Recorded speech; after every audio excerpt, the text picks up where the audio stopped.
Bueno, lo que empecé a recordar fueron lo que para mí eran mis vidas pasadas al principio, pero que en realidad se fue proyectando bastante ampliamente, y algunas de las cosas que vengo a organizar y a contar es incluso desde el comienzo de las almas, desde la generación de cómo se compone lo que conocemos como Dios, las humanidades procedentes de las estrellas, hablando de las confederaciones de la galaxia y demás, las oleadas de almas que nacen en los mundos, cómo funcionan las encarnaciones, cuáles son los sistemas que se utilizan, las leyes cósmicas, todo eso en el plano etérico, las diferentes dimensiones que se mueven entre nosotros, si son jerárquicas o paralelas, y también cuál es la función de todo este proceso de encarnación, cómo funciona todo este sistema a través de la experiencia personal, obviamente, a su vez sobre la historia de la humanidad, sobre la historia sobre todo desconocida, la historia de Atlántida, de Lemuria, las razas que influyeron en la creación de los humanos, por qué influyeron, y todo el proceso histórico de las eras hasta llegar a la era de Acuario, y entender el proceso actual de Acuario con todas las almas nuevas que nacemos en este periodo y para qué nacemos, y cómo necesitamos aprender para vivir en este planeta, y cuáles son los procesos a seguir a partir de hoy hasta los próximos 200 años. Nuestro entorno, englobando a las personas, las cosas, los hechos que suceden, la cultura, las razas y muchísimos factores de la vida física, son conocidas en la Tierra como aquello que debemos conocer, experimentar y descubrir, todo para vivir en sociedad. Pero hay una visión del entorno que no está aún tomada en la sociedad, y es la del entorno como espejo. Todo lo que encuentres en el exterior son reflejos de lo que llevamos dentro. Toda esta información le sirve a las personas en función de organizar su contexto, de comprender el contexto en el que se han movido y se mueven, en un momento de no tiempo y no espacio. Es decir, entender la historia antigua y entender de dónde venimos nos ayuda a entender hacia dónde vamos y por qué estamos acá. Por lo tanto, entender el contexto a aquel que necesita saber del contexto le va a ayudar a reencontrarse con su propia misión y su propio camino evolutivo, entendiendo para qué está acá y cuál es su papel dentro de todo este proceso, siempre desde la generalidad, porque descubrir para qué cada uno está acá es problema de cada uno. Yo no vine a decirle a nadie cuál es su misión, sino cuál es la misión en conjunto. Debemos saber diferenciar qué nos pertenece y qué no, y qué nos afecta no por lo antimoral o feo o hermoso, sino por lo que sentimos realmente dentro en relación con las cosas. Este proceso de interiorización puede hacerse mediante la meditación, que nos ayuda a ver con ojos cerrados, en silencio, y buscar no lo espiritual, sino lo interno, para descubrirnos a nosotros mismos. Toda esta información va más allá de informar a las personas sobre cosas que sucedieron, sobre cosas que existieron, simplemente para que lo tengan archivado en su biblioteca, sino que tiene que servir más para entender cuál es su función hoy.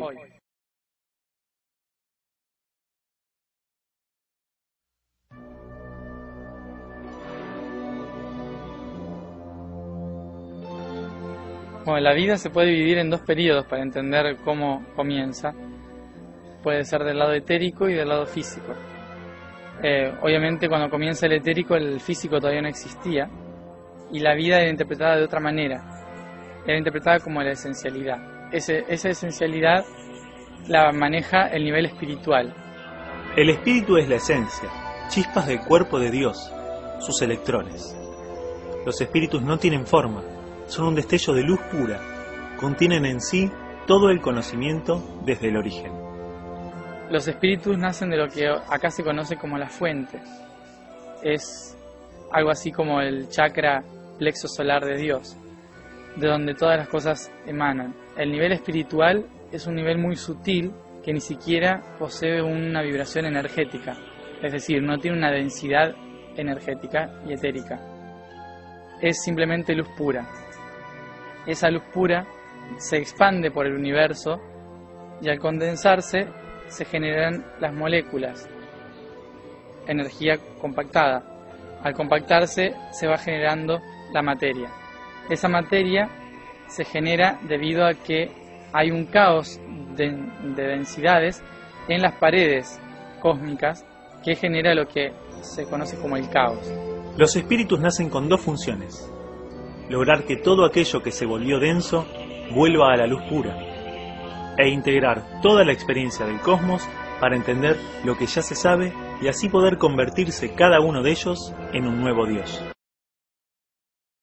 Expande e implosiona, y en ese expandirse e implosionarse, la esencia espiritual del universo tiene que volver a sutilizar la materia para devolverla a su fuente.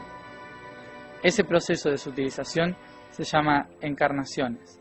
El proceso de encarnación sirve para que el espíritu ingrese a la materia y devuelva la materia a la luz pura. Ingrese a la materia y devuelva la materia a la luz pura.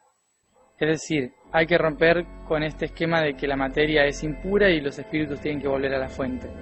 La materia también es pura y los espíritus encarnamos para que la materia pueda volver a ser luz. Este proceso es al que se nos dijo en algún momento Du atertunti keidu urnus aterti, que eso significa traigan el cielo a la tierra y devuelvan su luz al cielo. Esa frase envuelve todo lo que estamos viviendo. Ese proceso de encarnación exige también nuestra evolución, porque todo este proceso lo que hace es llegar a la integración de las cosas. Por lo tanto, toda alma, todo espíritu, en realidad espíritu, necesita entender todo lo que pasa en el universo para poder ser otro universo. Todos los espíritus necesitan encarnar. ¿Cómo lo hacen? Mediante otra energía densa que es conocida como el alma. El alma es el vehículo denso más cercano que tiene el espíritu. Esta se compone de diferentes energías, por eso es densa, porque ya no es solo luz pura. Su cuerpo son los famosos chakras: raíz, sacro, plexo, corazón, laringio, tercer ojo y corona. Estas son las glándulas energéticas que permiten que el espíritu se conecte a la máxima densidad, la materia. Cada chakra corresponde con una glándula del cuerpo físico. El alma se genera en las células de lo que se puede conocer como Dios y son cúmulos etéricos donde se genera una vibración capaz de vibrar en sintonía con la materia densa. Esto permite que la luz pura pueda ingresar a la materia y evolucionar. Entonces, todo este proceso de evolución lo que hace es que el espíritu individual, por más que pertenezca a la totalidad, evolucione y comprenda toda la existencia dentro de este ser que llamamos Dios para poder ser otro Dios.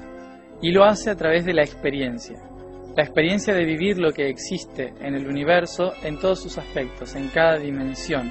En este momento nosotros estamos transitando la tercera dimensión, por lo tanto estamos incorporando la experiencia de vivir en tercera dimensión. ¿Cómo tenemos experiencia? Gracias a la organización que se ha creado en el universo, que es mediante la materia y la degradación de la materia. La degradación de la materia permite que haya experiencia en el universo, y a esa degradación nosotros la llamamos tiempo. El tiempo es una esencia que existe y lo que hace es degradar la materia. Por lo tanto, existe solamente en los mundos físicos. Esta experiencia puede durar años o milenios. Depende de lo que cada alma y espíritu necesite aprender en conjunto.